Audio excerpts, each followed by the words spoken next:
I felt this presence behind me, and then there was a tap on my shoulder, and I looked up, and it was Johnny Cash. He said to me, "Hello, little lady. I'm Johnny Cash. Can I help you with something?" And it was like, I almost fainted, honestly. They definitely mourn the dead. The weather thing is crazy. I mean, they know the weather several days before it's going to happen. Science is going to just keep proving crazy things about elephants. That's the point of this whole thing is, if they're that sentient, how do we slaughter them for ivory? And my father was not keen on me being a photographer, so I said, well, this will impress him. We can come meet Denzel Washington. And then he says, so Denzel, that movie, Queen and Country, I always wanted to ask you, why did you make that movie? Because it was horrible. It was just humiliating. I was like, thanks, Pops. I was certain that we were all going to die when it was happening. And for whatever reason, I ended up on top of the snow. And the first thought I had was, well, Simone and Dennis are dead, and now I have to get down alone. I heard this really high, mousy voice. Corey, are you okay? And I was like, yeah, I think. And then I hear this awesome Russian accent from Dennis. I too am okay. I'm like, oh yeah, sorry, Dennis. Are you okay? You always ready to take a picture? Is it really that you have it by your side as a prop today, or is it like always on prop? you? No, This is the last question, and you're asking me, is this a prop? It's the greatest prop. It is a great prop. No, I try always to have a camera with me.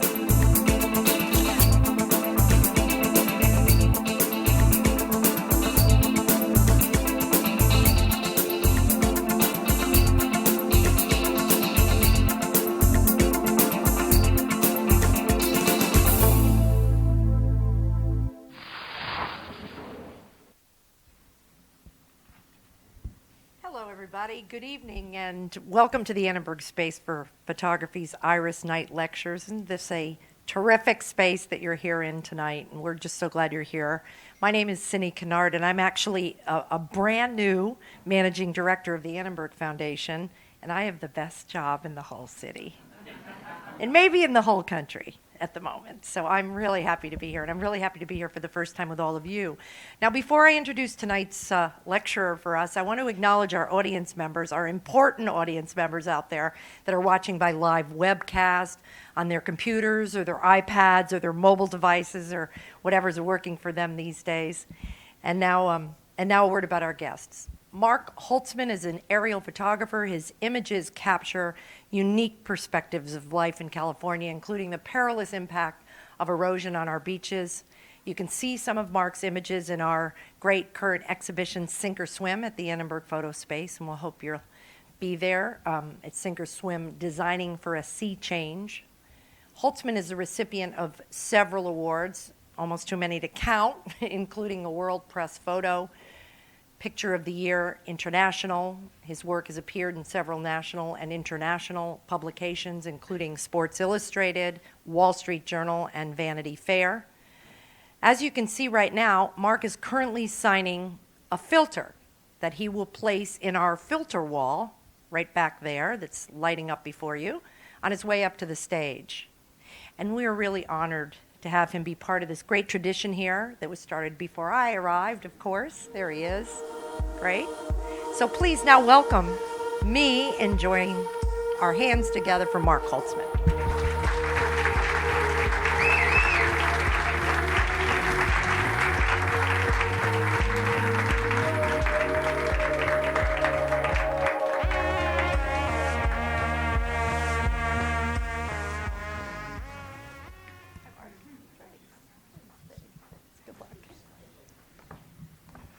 Well, hello. Thank you so much for showing up tonight. And a couple of things. I want to thank the Annenberg Space for Photography for especially Francis and Pat for getting me involved in this, and for the Sink or Swim exhibit and getting me here tonight. It's a true honor. I get asked a lot of how I got into aerial photography. And I have two answers, a long answer and the short answer. Let's go with the short answer because I got a lot of photographs I'd like to share with you. So let me just get this going. Oh, let me go back one. I grew up in the Los Angeles area. My father introduced me to photography at a very young age. I had my little Yashica mat. We had our darkroom. Used to go out and take pictures all the time, spend hours in the darkroom. I think my first professional job, I was 10 years old, and I got hired to shoot two 1-year-olds. I think I actually got paid. At 17, I got my pilot's license through Boy Scout Explorer Group.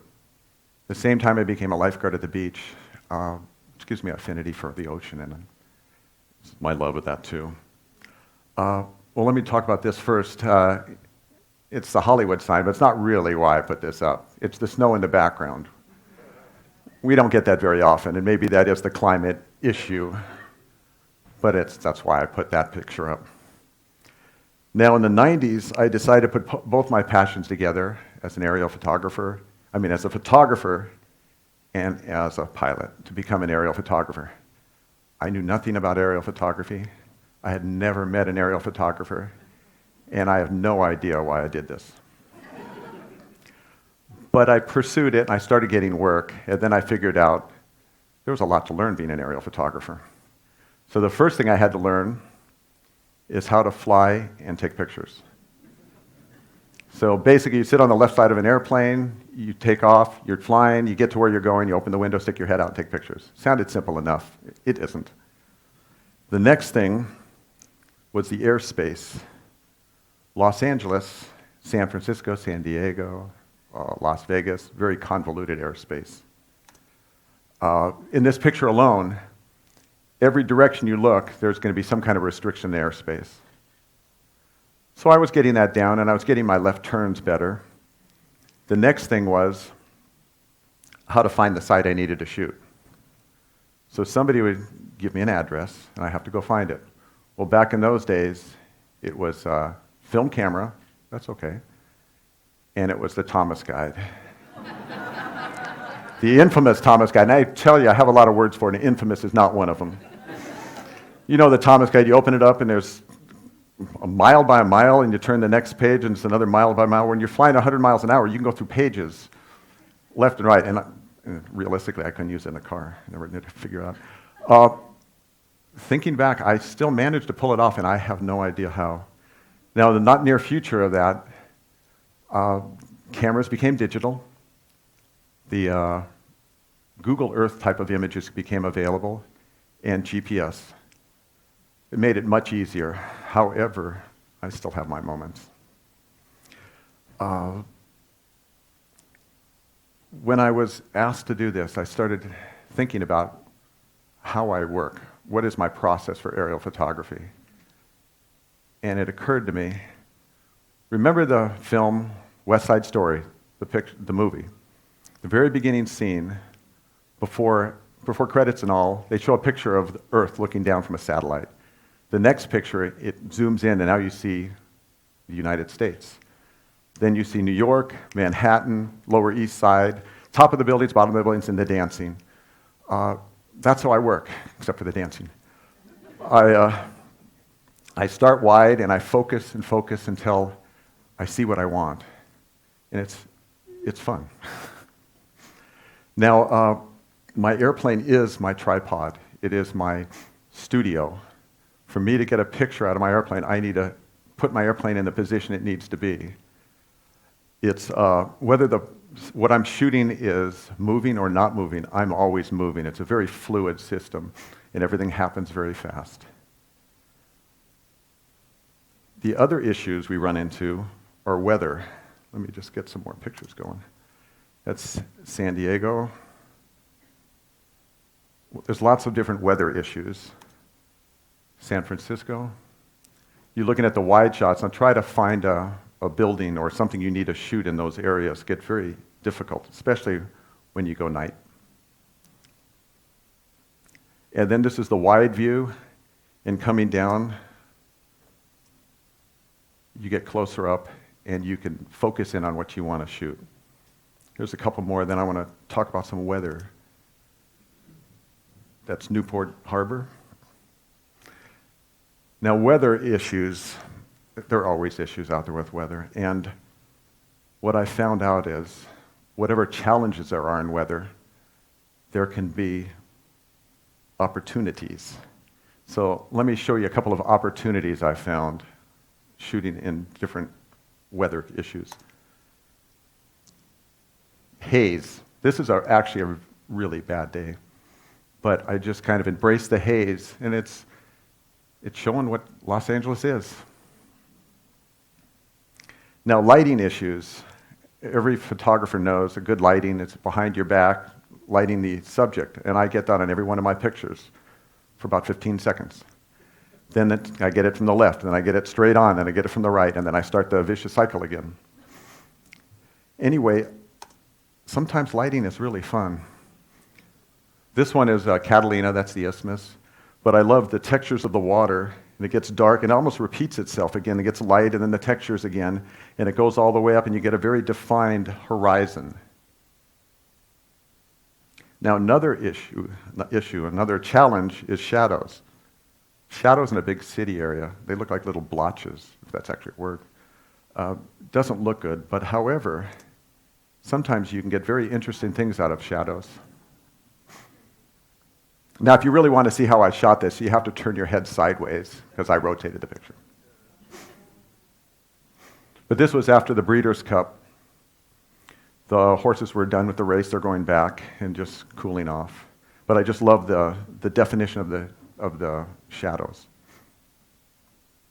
Now, sometimes you run into storms and sunsets. This is actually a powerful picture for me. We shot this over Barstow, halfway to Las Vegas. The sun's going down, caught the very end of the sun, and this huge rain cloud, huge thunderstorm right there. Kind of a beautiful part, and the big monster. Well, what makes this much more strong feelings, per se, is this was shot 9/11, 2011, 10 years anniversary of 9/11. So you see the monster in the sunset.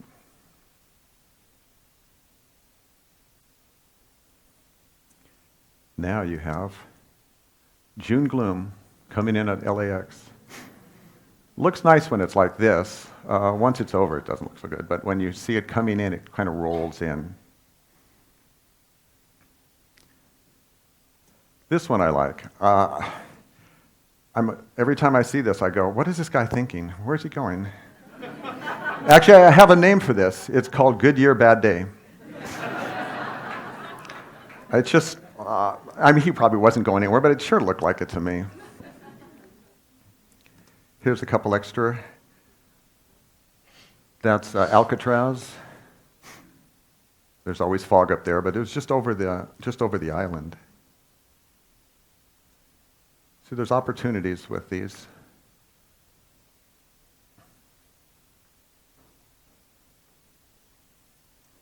This one I like because you see above the clouds, but you also see below the clouds.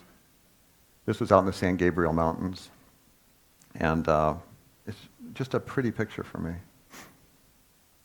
Here's another little obstacle we don't talk about much. Birds. As the Hudson incident, they can be an issue with flying much higher than they are. There's a lot of birds there. There's another picture of birds. It's one thing you want to stay away from and try to avoid.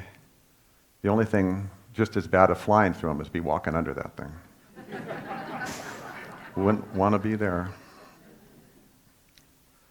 I have something on, which is what brought me into the sink or swim, on erosion and beaches. This is Malibu Colony. Bad scenario, high tide and big waves. They used to have a beach, but the beaches have been slowly going, as everybody's, has been talking about.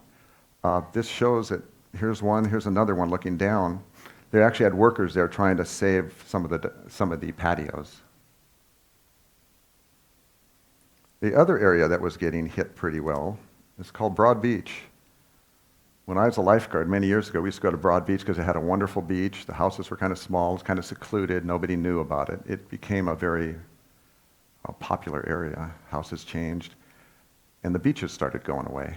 And what these people did is they spent a lot of money, I would think, building a breakwater. So they have breakwaterfront properties now.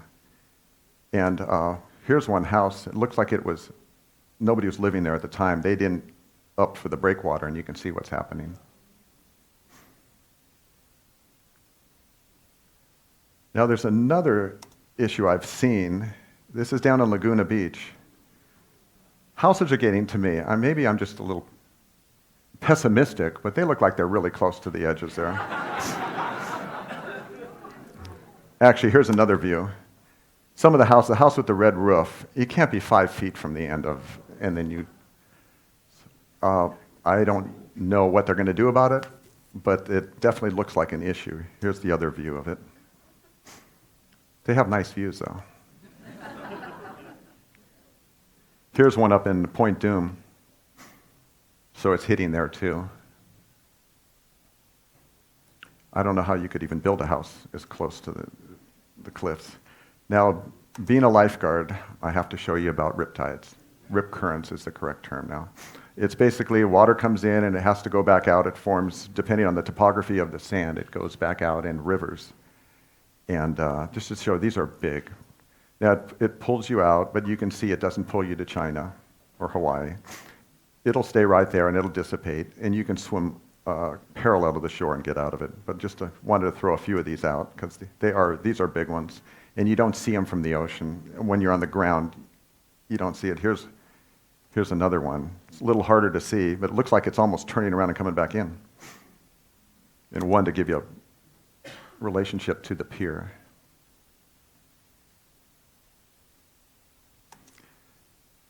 This is the wedge down in Newport Beach, right on the breakwater. It's a phenomenal. Waves hit the breakwater, form a big wedge, and these guys like to body surf it. Well, it's a huge lip that goes down to the sand. There's no water below you when you're riding the wave. They're not really worried about riptides. They got enough problems there. The next is the housing crisis. We've heard about it, but this is what it looked like from the air. It wasn't people, we couldn't see people losing their houses, but we could see developments just stopping. You can see how it's the different phases on this, from everywhere from completed houses, the streets are paved, the lots are there, and then there's some they're just graded. This is out in San Clarita. Now, what I have noticed on the brighter side is a lot of these are coming back right now.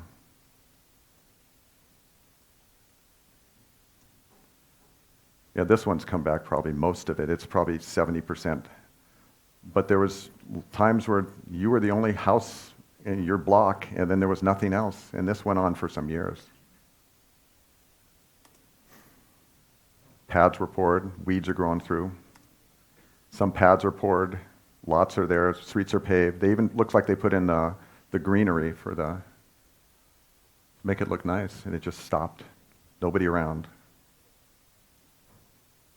There's another one. And this wasn't just in LA, it went all the way. This is Bakersfield, it went down to San Diego. It was pretty, everywhere I was flying I could see this. There's another one. Now this one was interesting because this is probably the most expensive property in California. This is Laguna Beach, Dana Point. These are huge pieces of property right on the water. It's come back probably about 30%. But it's still, so it hit every payroll check. It hit all the areas. The other thing we saw during those times were the vector problems. People weren't cleaning their pools. They were either not in the houses. They just didn't do anything with them. So this caused mosquitoes. And the mosquito abatements were actually looking for these. I actually used this as a Valentine's Day card once. It should have been a St. Patrick's Day. It was definitely the right color for that. Next I come across is energy. These are the solar voltaic, where converts solar panels to electricity. This is out in the Lancaster area, actually closer to Mojave, and that's at Tehachapi. You can see the wind farms in the background. A lot of these are being built, and they come up very quickly. There's the wind farms. They're usually in the passes. This is the Banning Pass going toward Palm Springs.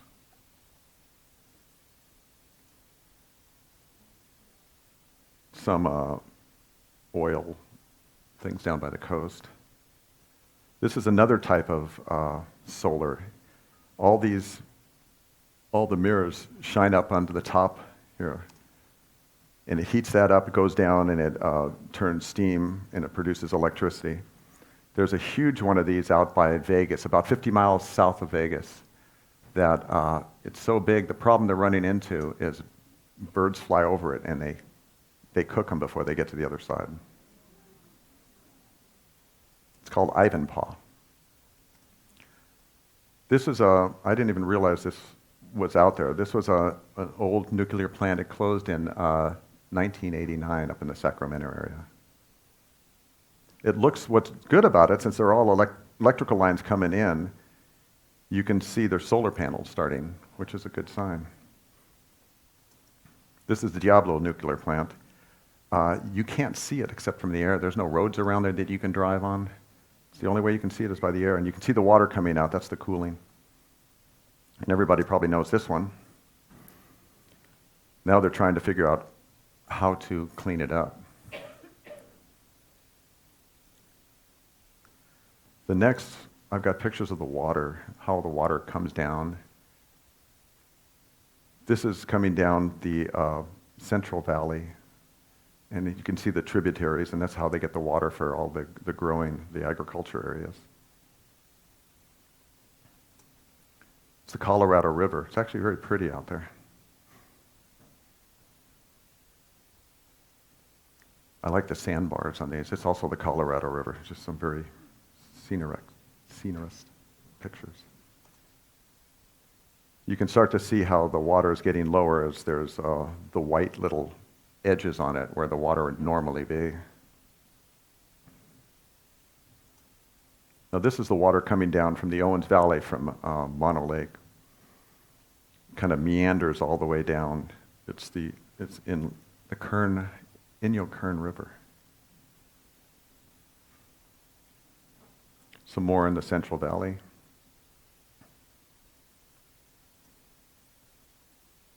Some of the wetlands there too. And then this is the water we see around Los Angeles County.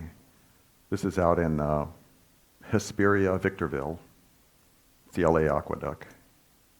That's the one right by Lancaster. I always wanted to take an inner tube down one of those things. Just wonder how much trouble I'll get in. Now, I had a really nice day a couple of years back. It snowed out in the desert. And look at that. You don't see the desert like that. It's really pretty. In fact, I want to see what it looks like. Oh, cool. Now, the Central Valley, it's a lot of geometry there. And this was the one place that kind of dissected all the little squares and rectangles.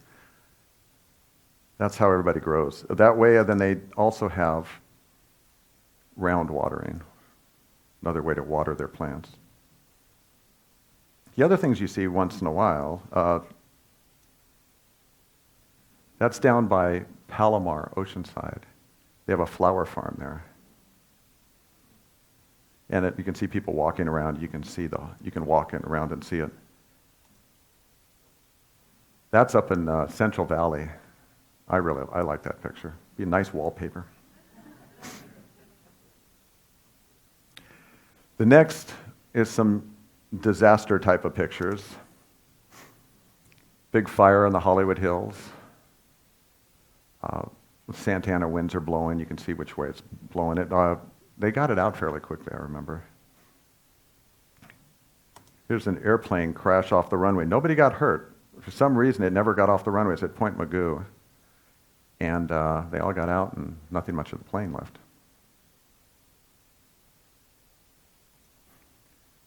I saw this out in Cadiz, halfway to Arizona. And I don't know if the whole train fell over or they just needed to clear the tracks. The more I look at it, and I remember seeing it because I looked far away and you could see the trains lined up. So I don't know, but it looked like Tinker Toys, to be honest. And this happened a year or two ago. This is San Pedro. The main road coming in from San Pedro to Palos Verdes collapsed. It dropped about 30 feet. It's really interesting as you look at the palm tree. It stayed up. It's like it just went for the ride.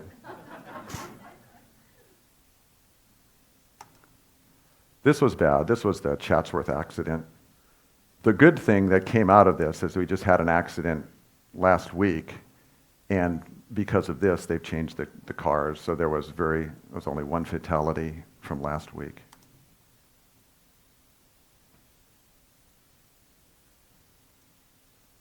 The next one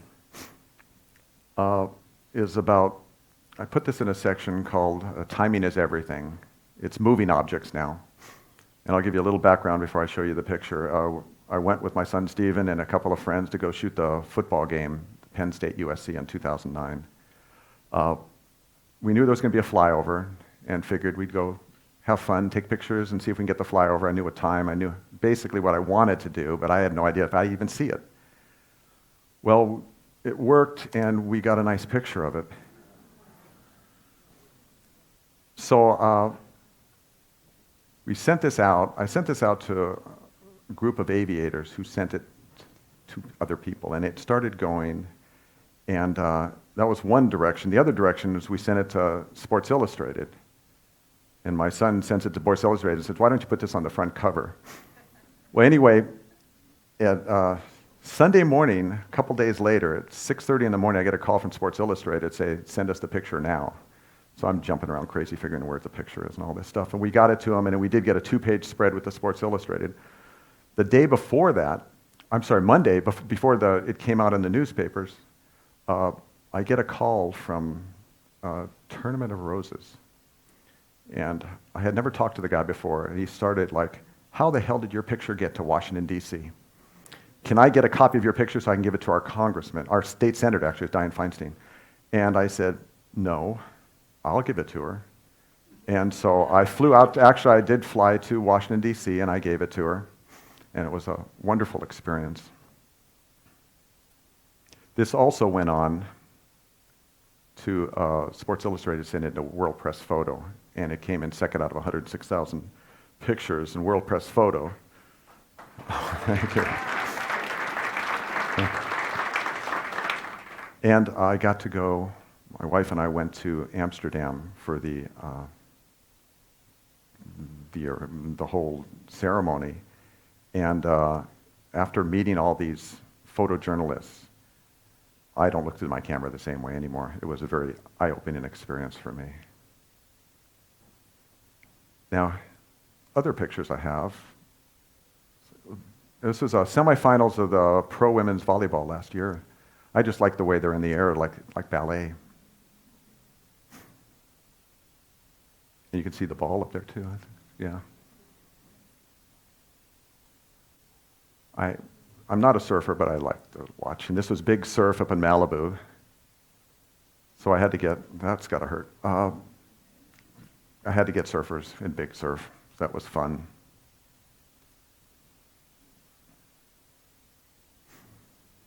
So this is all, I'm flying in an airplane, making left turns, and trying to catch pictures. Really have to focus in on what you're looking at the time. And just so you know, I always take another pilot with me. He can't see what I'm shooting, so I'm there, but he's looking out for other traffic, and he helps me. I won't fly without it. It's just not worth it.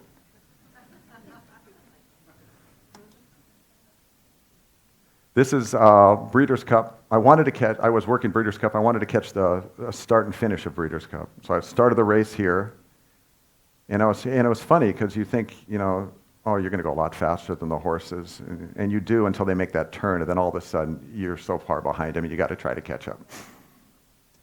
And I caught the end of the race, and then I went back, caught another race at the end. It's just kind of the challenge, to be honest. It was kind of a fun view. And one more. Now, I've been going to the Rose Bowl and shooting different every year. I've been trying to go. 2 years later, I went to the Rose Bowl, and at the beginning of it, they were going to have parachutists come down with the American flags. So I'm up there, and we see the plane, and I get really fortunate to catch the guy jumping out of the back of the plane. And then I get two of them out of the back of the plane. And actually, we were in a position where we actually followed them all the way down and could take pictures of them all the way down. Then there was a flyover, and this was F-18s. There's 4 of them, much smaller, harder to see, but we got really fortunate. Whoops, where did I just go? Whoops. There it is. And I caught it I couldn't have caught it at a better spot because you can see the American flag, you can see everything. Anyway, Sports Illustrated, again, put this in for a 2-page spread. But what I really want to say about this is how powerful a picture can be. I was getting emails on the first one 2 years before and this one that this picture memorialized people's visits to the game. The grandfathers took the parents and the kids, and this is the first time they were all together. It's hanging in the kids' rooms. It was very touching, and I have hundreds of these. And it was such a wonderful experience. This was 2 years later. I had to do it again, and I caught it. This time they said the USA. Now we also shot the BCS game. Fireworks make it a little more difficult because there's a lot more settings you have to play with to see what works. But it really lights up the sky.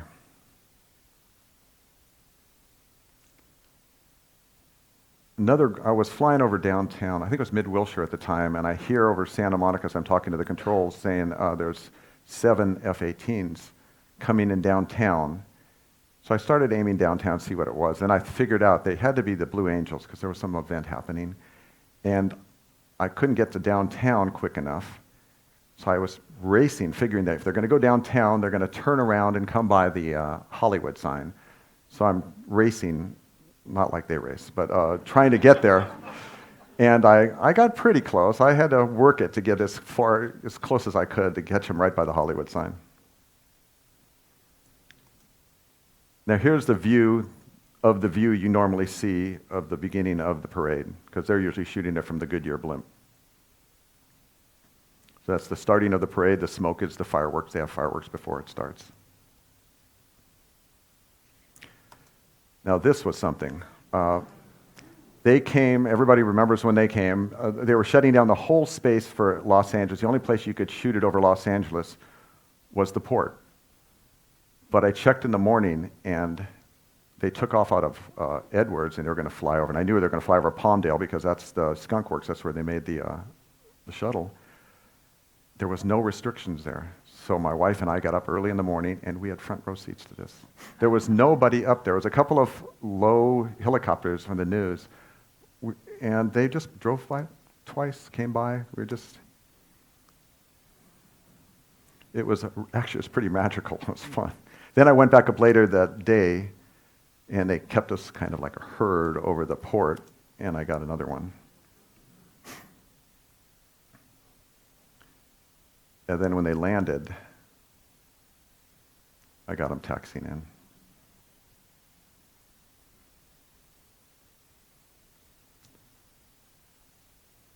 The next I have is one Christmas, I wanted to see what everybody did and kind of document what people do in California on Christmas.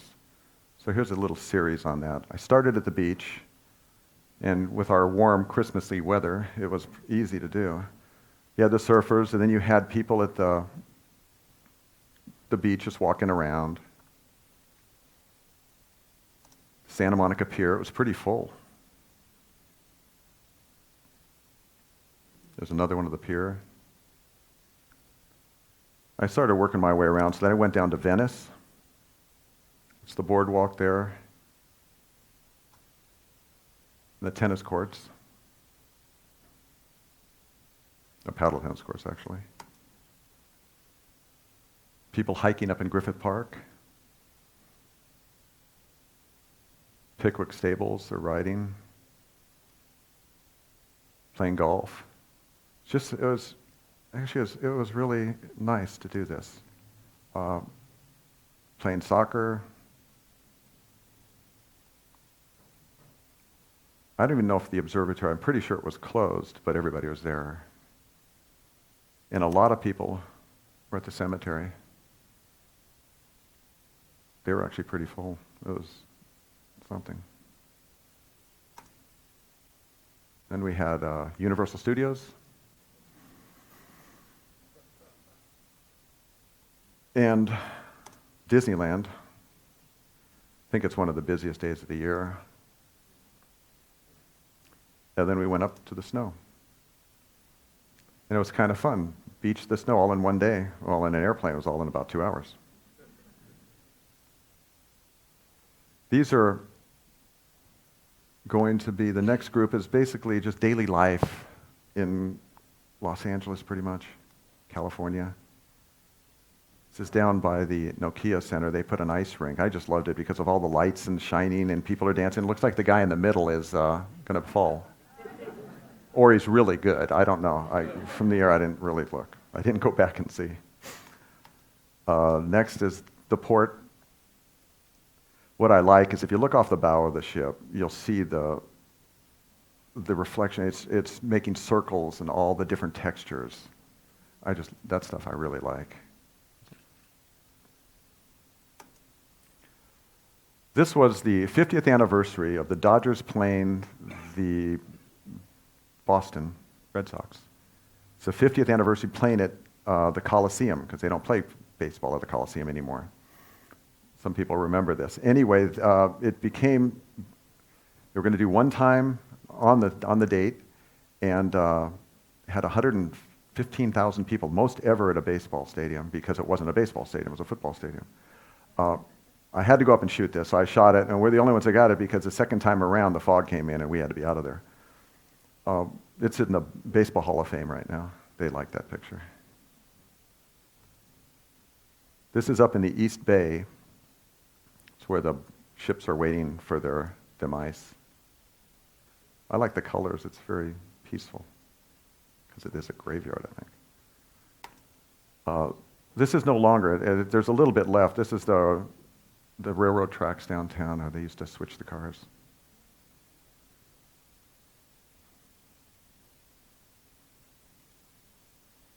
This was last year, Dodger Stadium. They had they're starting to do this more now too. They had an ice skating tournament, hockey tournament there. Also, they had beach volleyball. It is California, you got to have both. Now this is something. This is the Rose Bowl. It was a U2 concert. That was their stage. It was a surprise to us when we flew over because we didn't know what to expect, and all of a sudden we're looking, and what is this spaceship in the middle of the field?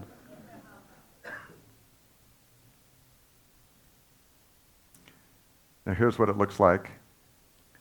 That's over LAX, looking at Marina Del Rey and the whole, you can all see Dana Point. You can actually see Anacapa Island out there too. It's a pretty night. A guy named Ben Carlson, a Newport Beach lifeguard, drowned this year on a rescue on Big Surf, and they had a memorial. So I went out there, and they make a big ring of people on their boards. This is at the end of it where they all kind of congregate together, and all the lifeguard bay watches come out. And it's very touching. They had 5,000 people there. And the reason I like this particular picture is because there was the fog starting to come in, so it looks like you're looking through the fog.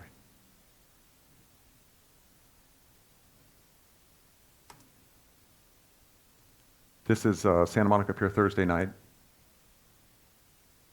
They have the concerts in the wintertime. Summertime, excuse me. It's a quiet day at the beach. This is a surfing contest in Huntington Beach. It's amazing how many people they had on there. Here's another view of it.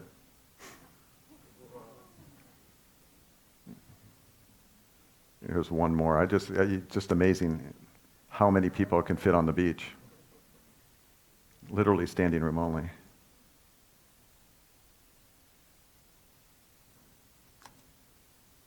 San Diego, Mission Bay. Now this one's a great picture to see from the air. The 10 freeway coming into the 405 during traffic hour.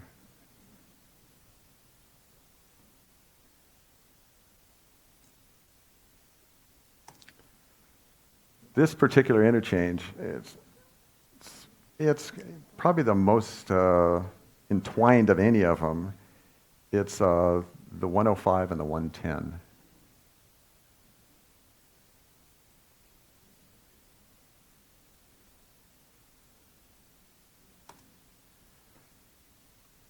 Hollywood Park was closing. I wanted to go the last day, and I was lucky that because of where it's located, a lot of times they won't let you fly over it. But they were nice to me, and they let me fly over. And this is the 5 o'clock at night, 5:30 at night, one of the last races. And it's gone now. There's nothing left. There's a dirt.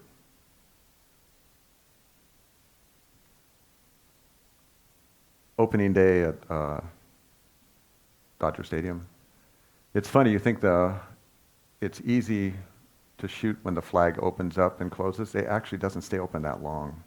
And if you're on the wrong side, trying to get around there to get the picture, sometimes you don't make it. You'd think it'd be up a lot longer, but it isn't.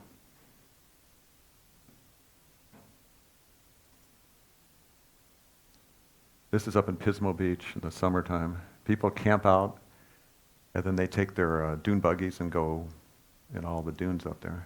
It gets pretty crowded. And you can camp on the beach, you drive on the beach.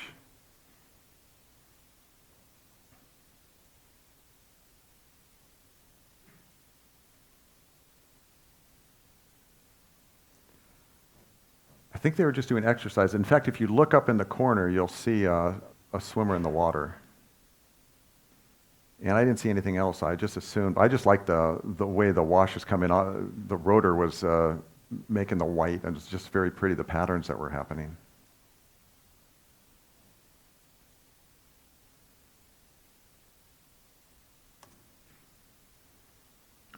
This is a fireboat showing all the water it can push out.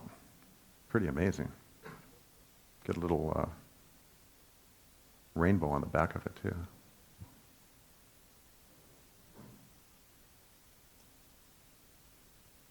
Now this is somebody's garden in Palos Verdes. It is beautiful, but it's a private garden. It's not a public thing at all.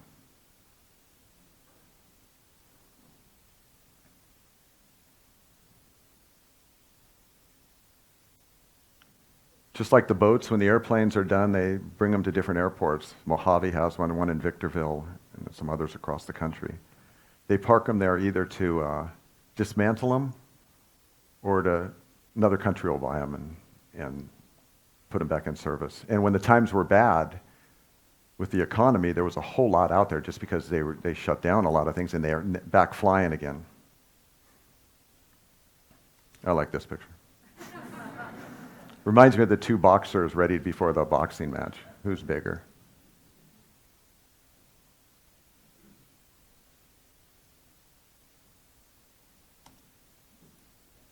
I like this. I think it's down at Venice Beach. Sometimes some of these, it's hard to tell where the shadow stops or starts and where the tree stops.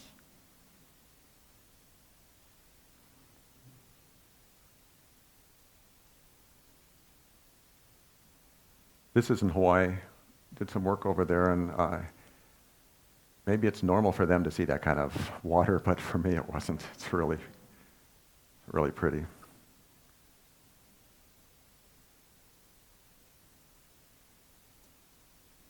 This is, we call this tractor art. I think this is what you do on the weekends when you're done working on the fields and you have some beer and you start driving around. To me, it looks like there's a bird on roller skates going that way, and on the other side, it looks like somebody's playing the drums or something. It's pretty fun.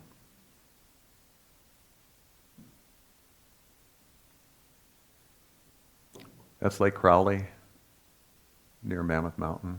It's very pretty up there. This is springtime.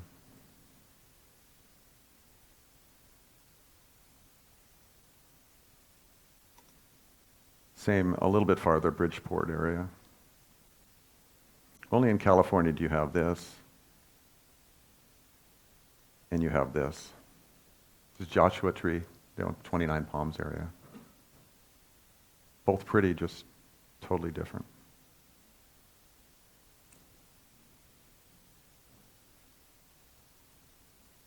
Then you have the Owens Valley, the little volcanoes everywhere.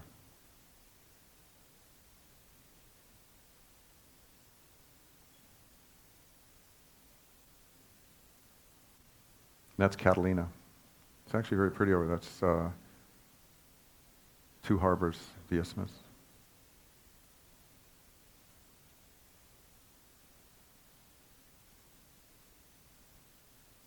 And that's part of the San Andreas Fault. It kind of goes on for hundreds of miles, actually.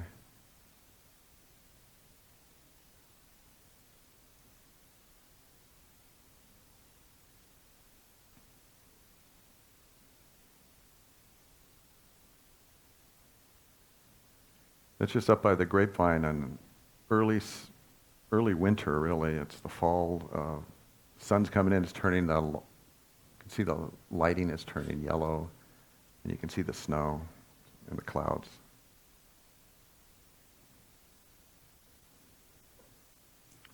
And just on Venice Beach, the end of the day, it's just very peaceful there.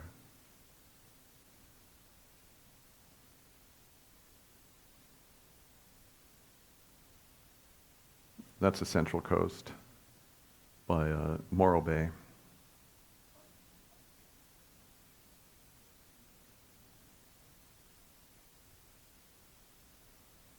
Springtime in Lancaster, the poppies. This is what it looks like from the air.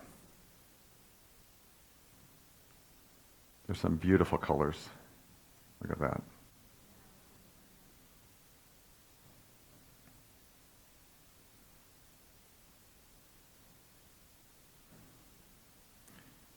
Yeah, it's just gorgeous from the air.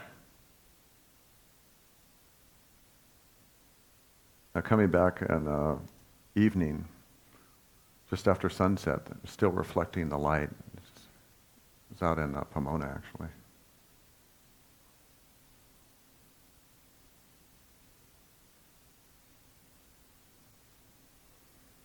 Now the next group is kind of my art little group. It's most of it's natural. There's some man-made, or I guess it became art because of man. But here's where it goes. That's a lake coming down from the Bay Area.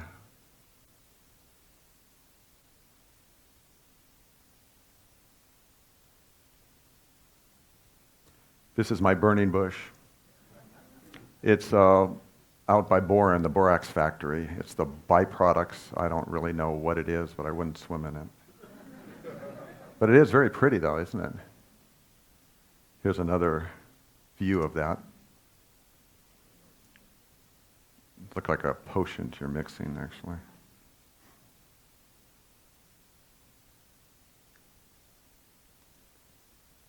And another view. These are all in the same area, too. Then you get a lot of pretty views from the wetlands. There's one.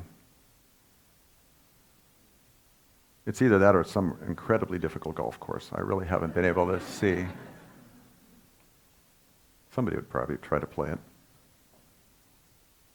There's some wetlands. Look like animals, actually.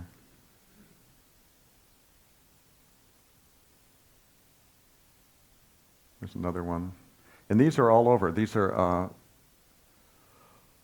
from San Diego. There's some in Santa Barbara. Huntington Beach has a really nice wetlands. You get some really beautiful pictures out of them. This is out by the Salton Sea.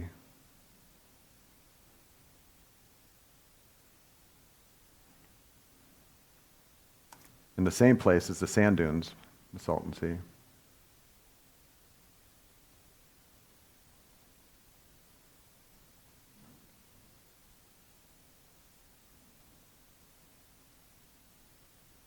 think this is down in Huntington Beach. And this one is Santa Barbara. All little different colors, different hues, very, very interesting to look at. San Francisco, the South Bay, has their salt farms. And that's what these look like. Very bright colors.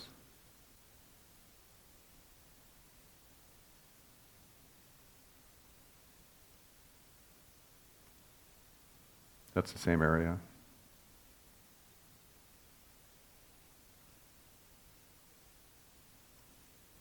Now here's one. This is up in San Francisco. It's some kind of water-ish area. I really never followed up what it is, but it's pretty striking.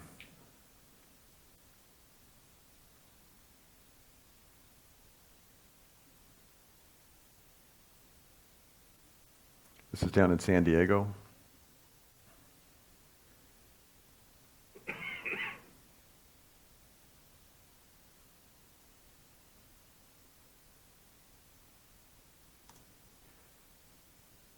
Reflections. You can judge whatever you want on this one. I'm not going to say anything. It's very interesting, though.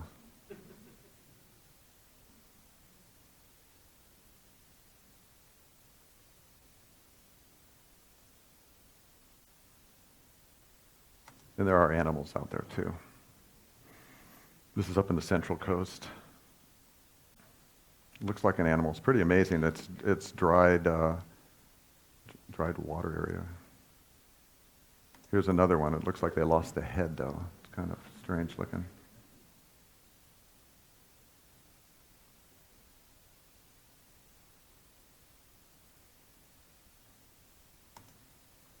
This is kelp, right off the coast. You usually see people, you'll see little areas and there'll be boats in there, people will fish it and kayaking through there. And this is what kelp looks like with an infrared. It makes it real easy to see how much kelp is there or losing kelp or whatever, because it turns the ocean black and the kelp white.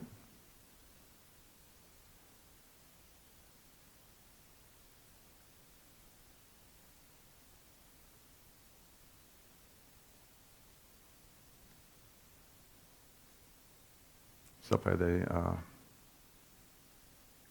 Bakersfield area. Actually, I got a call from Apple. They wanted to use this picture as one of their screenshots in there. I was on the short list of that, and they ended up going a different way. But I was very honored to be called.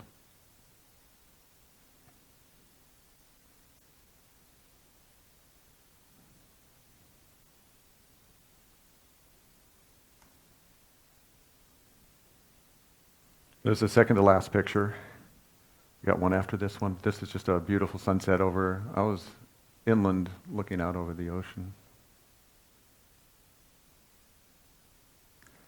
Before I go to the last one, I just want to thank a couple people. My wife for getting me involved in aerial photography, being my support. I don't think I could have done it without her. And I'm fortunate to work with my son. And I have support from my daughter afar and from my mom, Anir. So I just thank them all very much. This year, I decided to shoot it's funny, the pilot of the 2009 Rose Bowl that I won the awards on was flying again, and I wanted to take a picture. He was flying the parade. The parade's much more difficult because there's only one spot that you can get a good picture without them being over the cement. If they're over the cement, they kind of disappear, so they have to be over the green, and that's the only spot. And I was planning this a couple days before.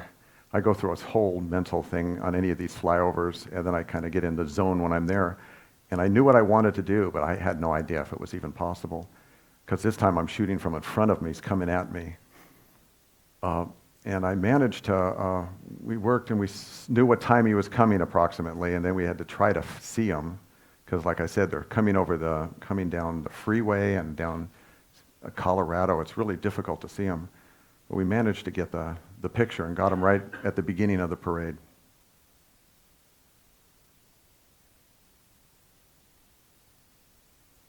And that is it. Thank you.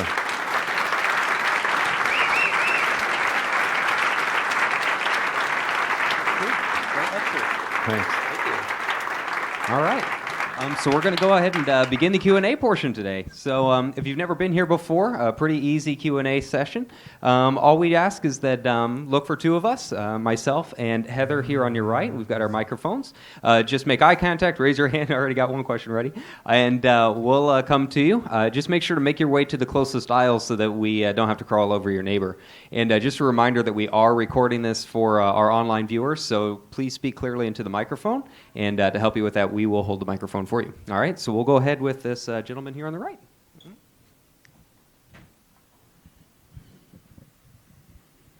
Hi, thank you very much. Your images are just beautiful.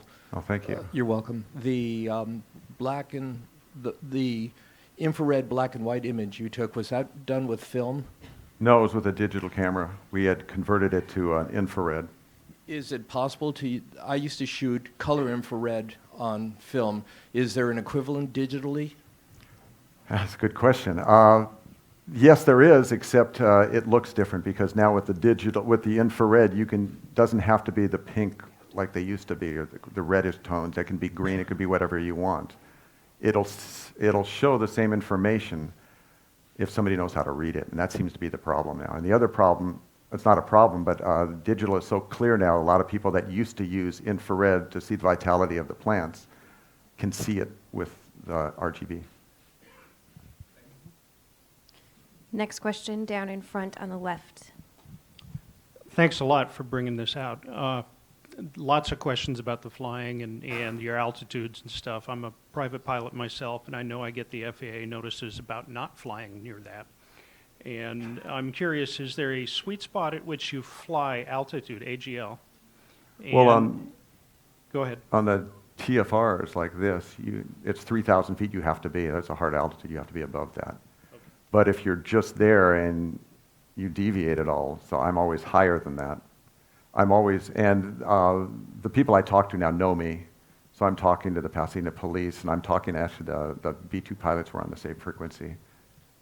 And when you're generally flying and shooting landscapes or whatever, is there an altitude you prefer to be at so that you're not moving too quickly over the space, or not having to zoom too far? Obviously, you have a minimum altitude you have to be. Yeah, minimum is 1,000 feet, but a lot of people think the lower the better, and doesn't work that way. I'm usually flying between 2,000 and 3,000 feet, sometimes 1,500 to 4,000. 2,500 in that area is pretty normal for me. All right, next question will be on the far left here.